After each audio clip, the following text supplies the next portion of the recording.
Hello YouTube, this is Asatsu5 and today I'm doing a show and tell not on the guns but of this knife. The guns are just there to look awesome. By the way, that's a Beretta 85 Cheetah and that's a Fabrique Nationale 1905, sometimes called the 1906 depending on what side of the pond you're on. But we're not talking about those, just thought I'll just leave them there for awesomeness. But this is the Cold Steel Scimitar, as it says right there. This is a VG10 made in Japan blade, 4-inch blade, and this is just 4 inches of awesome. There are some issues though, but this is probably a 2007 vintage. Somewhere between 2006 and 2008 is when we were really getting interested in cold steel. I think it was 2006 or 7 that I was introduced to cold steel, and we watched a Solid Proof DVD for the first time, and it was just awesome. I didn't know knives were capable of doing the things that they could do until I saw the cold steel proof DVDs, the Solid Proof. Just a quick history. I was introduced to cold steel from a classmate. He told me to check out the Solid Proof DVD, got one mailed to me. And they were doing things with knives I never thought possible, especially with the folding knives. They were grabbing them in a hammer grip like this and slamming them on wood and just really whacking them.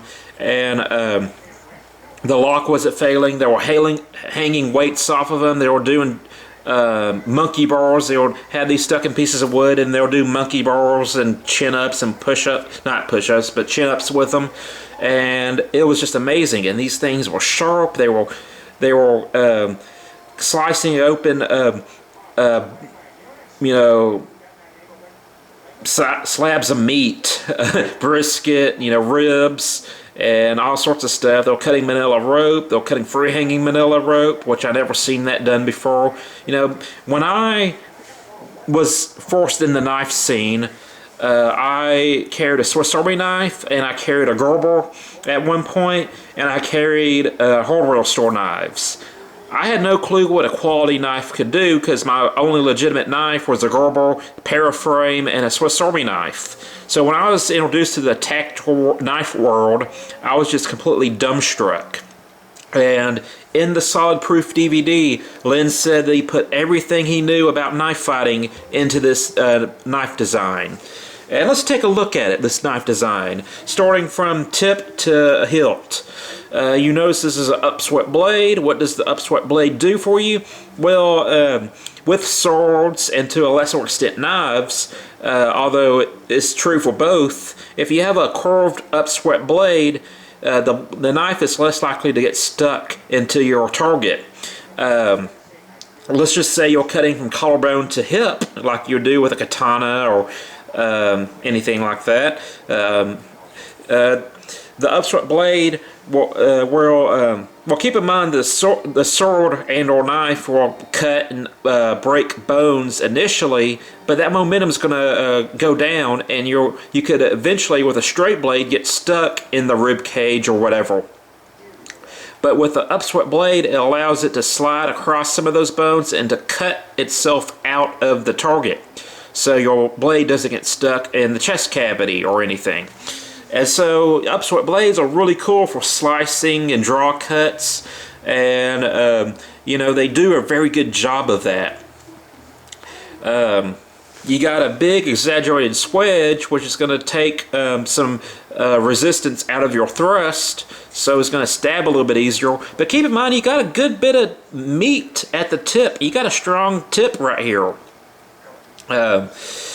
Something that I'm not too fond of is the Volcano Thumbs stud. It works really well. I mean, it's going to sling it out, but it's just a little bit uncomfortable on the thumb. I don't know if you can see that indentation. You got jimping, plastic jimping, which is my favorite jimping because it's not too aggressive. Now, something that this is trying to, I'm going to close the blade here for a little bit because I'm talking about the hilt or handle, whatever you want to call it. Something that this is trying to mimic is a Mameluke handle. I think it originated in Egypt. You see it pretty much all over the Middle East is where your Scimitar blades come from, and you also get U.S. non-commissioned ops or NCO sword handles shaped like this. Like I think the Marine handle has one like this, and the Army handle has, or the Marine sword has one like this, and I think the Army sword has a handle like this. It's called a Mameluke handle, and these two protrusions right here are kind of representing the gourd. This is your langet. And then you got this ball right here. But just take a moment to look at this FRN awesomeness. This is a beautiful FRN handle, and you know, it's injected really nicely. It has a lot of visual interest in it. To me, it's one of the most beautiful FRN handles in existence. And just imagine for a moment that someone like Brian Ty collaborated with Cold Steel and made a titanium or aluminum machined handle out of this design. That knife would cost upwards of $500. And you know, what if it had a triad lock? You know, it would be the ultimate 4.5 or 4-inch blade, I think. But back on topic, working from tip to hilt. Notice with this cross section, this would be profile, this I guess would be called a cross section, and it does have some off-center mold lines, which is, you know, a little bit of a bummer, but not too big of a deal. It starts out fat right here. It kind of keeps this fatness. It does taper, but it kind of stays fat right here, and then it slenders down, and then you got this ball. Why is that there? And you also got some texturing right here. Well, Lynn intended, in case you ever needed to, was to put these three fingers right here, and then you have your pinky around the ball, and it extends your grip. Keep in mind at this point there wasn't a lot of 5.5-inch blades being made. You had the large Voyager, and you had the Grande Vaquero, but that was pretty much it. Oh, and you had the 6-inch tie light, far as large or long-bladed folding knives. So, you know, reach is something that is a very big ally in knife fighting. You know, it's a big ally. If you can touch someone without being touched, then you're in a good place. And anybody who wants to dispute that, just keep in mind that guns beat spears and swords any day. You know, that's why we use guns now, because range is a good thing and reach is a good thing in combat. But, you know, we can't always walk around with our AR-15 or AK-47. We can't always carry a great sword with us or a rapier. But knives, almost anywhere that has that is a free state will allow you to carry a knife. And Texas allows 5.5 inches, or at this point allowed 5.5 inches. Other states, you know, 4 inches was okay, and there were some states had less than 4 inches. But at this point, Lynn was like, all right, 4 inches is kind of the battle zone for marketing. And I can't say that word because I have a speech impediment, distributing nationwide that most places will allow a 4-inch blade. So he had this Mameluke handle, Upswept Blade, and this ball also acts as a good impact tool. You can smash with it. And so, you know, you're weaponizing both ends of the blade. It kind of acts as a sub-hilt when you're gripping it down here. It locks the blade in, so you get a lot of security, and you can reach, cut, stab. It does very good. Now, there's one big downfall with this blade, and this is our experience, not any anecdotal experience. This is what we experienced with this knife, is this leaf spring lock. I think that's what Lynn called it back in the day. It's the same locking mechanism that's on the tie light, except we never had issues with the tie light. I know my brother went through one of these. He might have went through two, but and Lynn or Cold Steel did their job in customer service and they replaced them. But this titanium lino lock, they call a leaf spring lock or whatever, got play and didn't lock up very tightly with minimal use. My brother wasn't, chopping with this. He wasn't, torquing it. He was opening and shutting it, opening up a box or two, and it got some significant play. And so my brother called Cold Steel and had them replace it. And he got one that worked correctly. But the problem is the damage was done. My brother didn't trust this knife like he trusted other knives. So this became a safe queen. But it doesn't mean that it's a bad knife. In fact, my brother did carry this hunting. And I'm not going to get overly graphic, but me and my brother, we hunted in the past. We can't afford it right now. Really, hunting is a rich man's game. It costs a lot of money to get in a deer lease. You can go to National Forest for a lot cheaper, but you have to buy the equipment, the license. It's a good chunk of money. Anybody who says that hunting is cheaper than buying a steak is lying to you. I've heard people say that. Oh, I go hunting because it's cheaper than buying, steaks for the year. BS. It is not. $600 to be on a lease is cheap for a lease, and that's a pretty crappy lease. It usually costs more than that, and that's just the lease itself. And then there's everything else that's involved. But my brother did carry this hunting, and he shot a doe. I think it was a doe. He shot a deer, and he came up to it, and he noticed that it was still it was on death's door, but it didn't enter the threshold yet. So my brother grabbed this knife and slashed at its neck, and it did to that deer's neck what it did to the brisket on the proof DVD. And so, I don't need to go in more details, but that deer was not along for this world. And you know what? It worked perfectly for that. But, still, he didn't carry this knife on a regular basis. And I think it was from, he didn't want to wear out this locking mechanism. He just wanted, it became a safe queen. Now, everything about this knife design works. The blade works, the handle works, the handle is ergonomically sound, the blade is has good geometry. It's just this locking mechanism that's kind of iffy. Anywho, I mentioned it's inspired by the Scimitar sword or the Mameluke sword, and they used to have a custom version.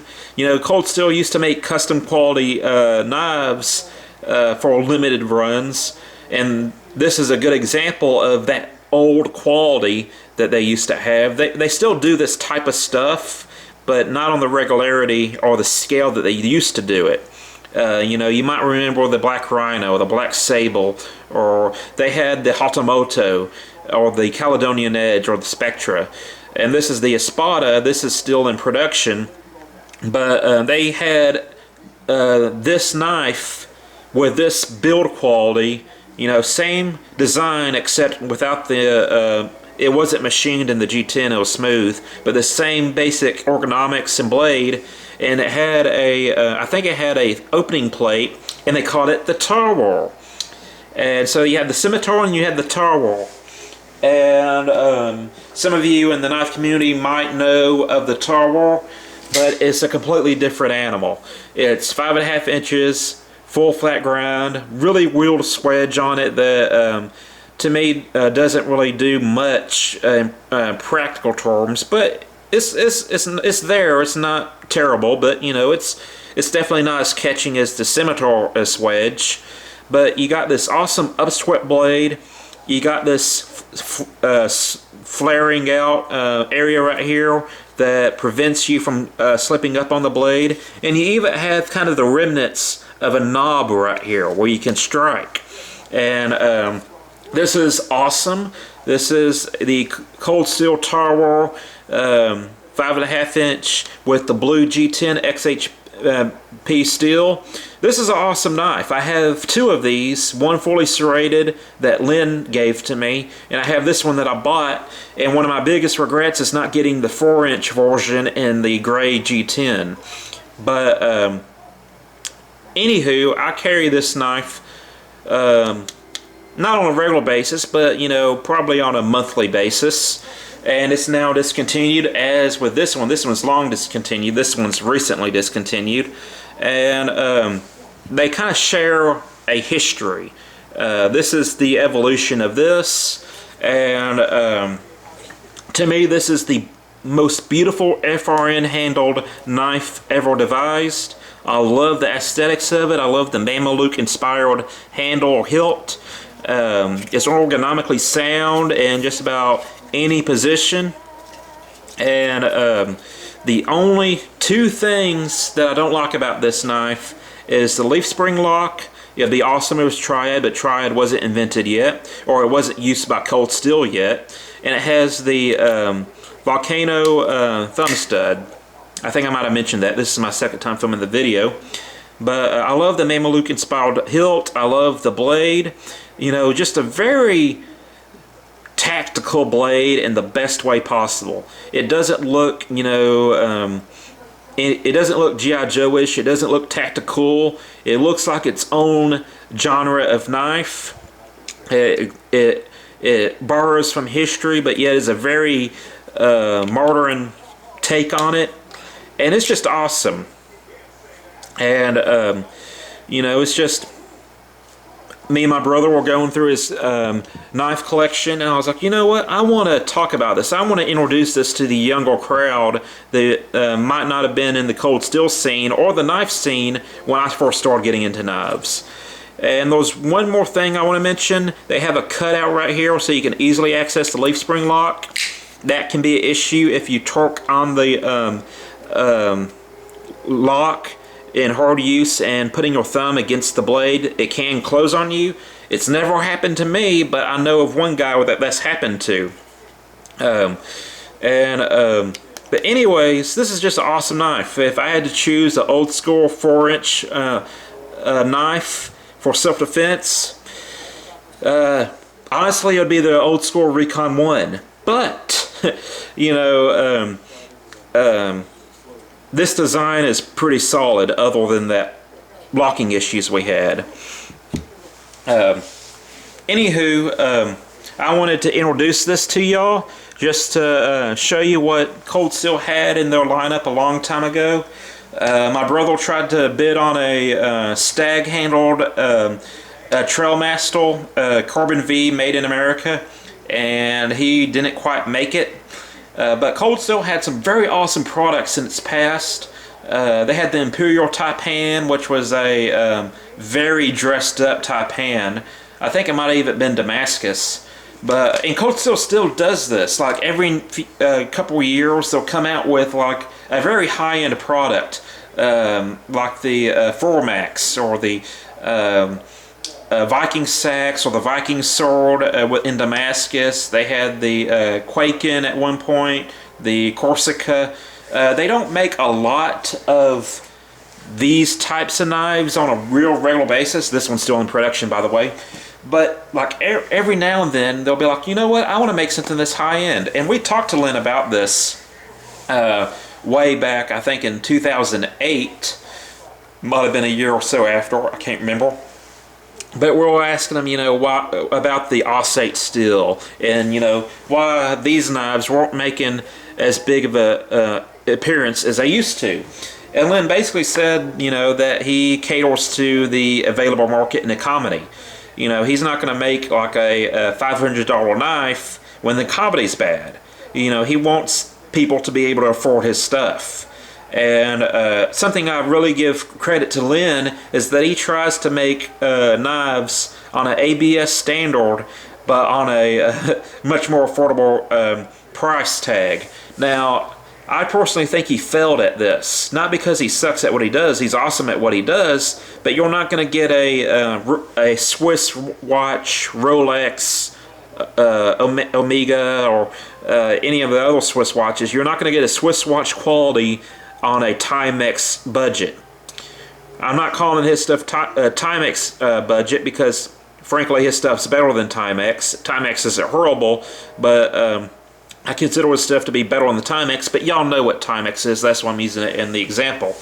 But he's come very close to getting knives that are as tough and as sharp as ABS stuff, but he still falls short because, you know, it's just a completely different level of craftsmanship. But for the price, I don't think you can find anything that is as close to ABS standards as you can with cold steel. That's why there appears to be a cold steel bias on my channel, is because, you know, their stuff is good stuff. It works. But I also like other stuff. You know, I like customs. I like other brands. But when it comes to self-defense, I usually go back to cold steel. Let's see if I have it nearby. I don't think I do. But one of my favorite Spyderco self-defense knives is the Yojimbo. And I think it's a good knife, but this versus the Yojimbo is going to have stronger construction, but this is going to be a little bit deadlier than the Yojimbo. In fact, the Yojimbo wasn't really designed to kill. I'm not trying to get too graphic. It was designed to attack the muscular structure of the body. Basically to get to cut the flexor tendons and basically for making you drop the weapon, or making the bad guy drop the weapon, and to make it where they can't chase you. You're not saying it can't do deadly stuff, but it really wasn't designed to do deadly stuff.